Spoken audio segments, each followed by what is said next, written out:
अलैकुम वरहमतुल्लाहि वबरकातुह।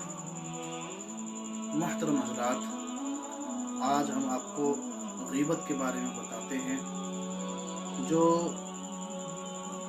एक बहुत बड़ा गुनाह है। मेरे आका सल्लल्लाहु तआला अलैहि वसल्लम इरशाद फरमाते हैं, अल गीबतु अशद्दु मिनज़ ज़िना, यानी गीबत ज़िना से भी बड़ा गुनाह है।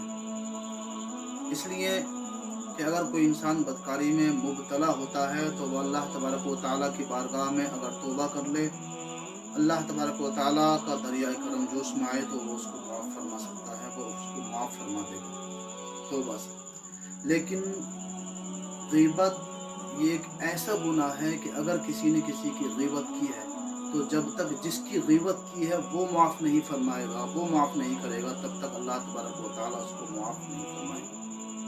हज़रत इमाम गज़ाली रहमतुल्लाह अलैह तो यहाँ तक इरशाद फरमाते हैं कि किसी ने अगर किसी की गीबत की है या चुगली की है तो उसके बारे में ये हुक्म है कि अगर उसने उस गुनाह से, इस गुनाह से तौबा कर ली है, चुगली से या गीबत से ताइब हो गया है, तो वो जन्नत के अंदर सबसे बाद में जाएगा।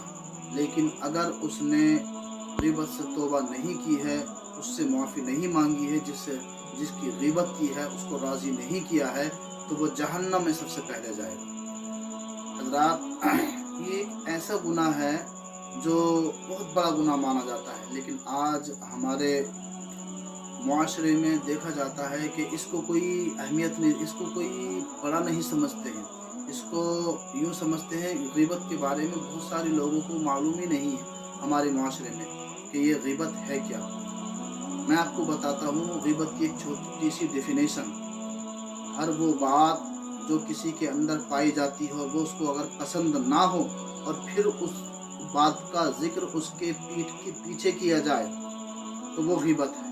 जो बात उसको पसंद ना हो और वो वाकई उसके अंदर मौजूद है। नबी पाक सल्लल्लाहु तआला अलैहि वसल्लम के पास में एक खातून थी। जब वो चली गई तो उम्मुल मुमिनीन माए आयशा सिद्दीक़ा रज़ियल्लाहु तआला अन्हा ने नबी पाक सल्लल्लाहु तआला अलैहि वसल्लम की तरफ देखते हुए कहा, हाथ के इशारे से, कि या रसूलल्लाह अलैहिस्सलातु वस्सलाम, ये औरत पस्त कद थी और वो वाकई पस्त कद थी। तो नबी पाक सल्लल्लाहु तआला अलैहि वसल्लम ने रोक दिया कि ए आयशा, गीबत मत करो, तुमने गीबत की है। तो हज़रत आयशा सिद्दीक़ा रज़ियल्लाहु तआला अन्हा ने अर्ज़ की, या रसूलल्लाह अलैहिस्सलातु वस्सलाम, वो तो पस्त कद थी, वो तो वाकई पस्त कद थी। नबी पाक सल्लल्लाहु तआला अलैहि वसल्लम ने इरशाद फरमाया कि हाँ, यही तो गीबत है, वो पस्त कद थी। अगर वो पस्त कद नहीं होती और फिर आप ये बताती कि वो पस्त कद हैं तो फिर तो बुहतान होता, और बुहतान का डबल गुनाह है।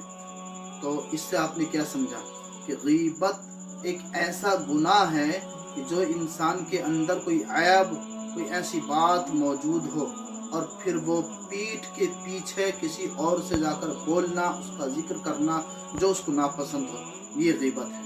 और इसी तरह से गीबत में और चुगली में फ़र्क है। चुगली उसको कहते हैं कि एक के मुंह से बात ली और दूसरे के मुंह में जाकर डाल दी, यानी इधर की बात उससे सुनी और जाके उसके मुंह में डाल दी, उधर की बात उससे सुनी और जाके इधर मुंह में डाल दी। उसके बारे में बहुत ज़्यादा वईदें आई हैं। उसके बारे में आया है कि वो शख्स सबसे बड़ा जालिम है कि जो आपस में फसाद बर्पा करता है और आपस में झगड़े दंगे फसाद कराता है। इधर की बात उधर चुगली करता है और उधर की बात उधर ले जाकर देता है। दो मुँह वाले को उसकी तस्बीह दो मुँह वाले से दी गई है, यानी वो दो मुँह वाला है कि इधर की बात सुनी, उसके मुंह से ली और उसके मुंह में जाकर डाल दी। आपने इसकी मिसाल मैं आपको समझाऊं, उसकी मिसाल एक उस मक्खी की तरह है कि वो मक्खी जो गंदगी पर जाकर बैठती है और वहाँ से गंदगी ली, दूसरी जगह जाकर के छोड़ दी, वहाँ से गंदगी ली और दूसरी जगह जाकर बैठी तो वहाँ गंदगी लगा दी।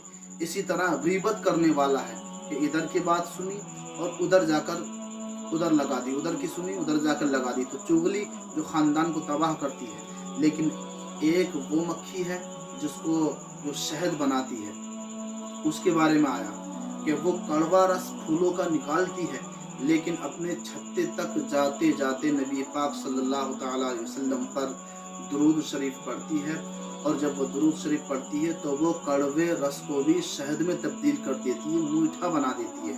حضرات، جو آپس میں صلح کراتا ہے، جو آپس میں کسی کے ساتھ میں خاندان میں یا میاں بیوی میں جھگڑا ہو، فساد ہو، اور آپس میں اگر کسی نے اس کی صلح کرا دی اور جانے کے بعد میں کہا یار اگرچہ کوئی اس کے سامنے کسی کی برائی کر رہا ہو، اور جانے کے بعد میں اس نے یوں کہہ دیا کہ یار تیرے بارے میں تو وہ بڑا اچھا خیال رکھتا ہے، تیرے بارے میں تو وہ بہت اچھی اچھی باتیں کہتا ہے، تجھے تو بہت اچھا کہتا ہے، اگرچہ وہ غلط بات کہہ رہا تھا، کڑوی بات کہہ رہا تھا، لیکن اس نے شہد کی مکھی کی طرح کام کیا، جیسے شہد کی مکھی نے کڑوا رس لیا اور پھولوں کے پاس لے گئی، درود شریف پڑھتے پڑھتے پڑھتے پڑھتے اس نے وہ کڑوا رس میٹھا بنا دیا۔